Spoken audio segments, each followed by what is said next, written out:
اللي قبلنا قالوا ياما في الجراب يحاوي، وانت مش متخيل الشخص النرجسي الجراب بتاعه مخبي ايه.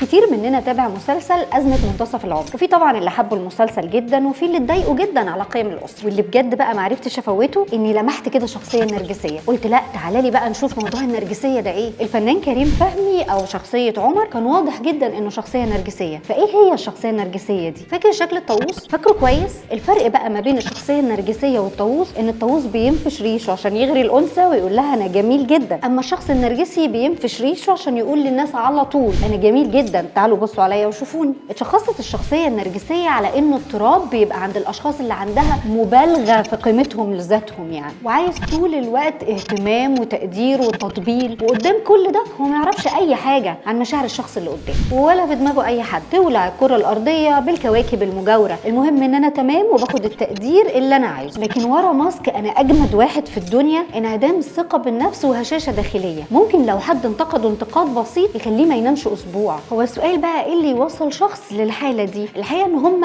حاولوا يعني يعرفوا، لقوا انه مفيش اسباب او مش عارفين اسباب، لكن جمعوا بعض العوامل اللي بتدل على انه ده شخص نرجسي. من ضمن العوامل دي انه ممكن يكون وراثي، واوقات بيكون بسبب الدلع المبالغ فيه للاطفال، او على العكس خالص التحقير من قيمه الاطفال. ده غير طبعا وجود مشاكل اسريه. معظم المشاكل النفسيه بتحصل اوقات الطفوله بسبب المشاكل الاسريه. هو في العموم الشخصيات النرجسيه موجوده حوالينا على طول، بس لو مش ضروري انك تتعامل معاها ما تتعاملش. لكن لو مضطر بقى والشخص النرجسي ده مديرك او حد من عيلتك، لازم تكون عارف تتعامل معاه كويس عشان ما يستنفذش طاقتك.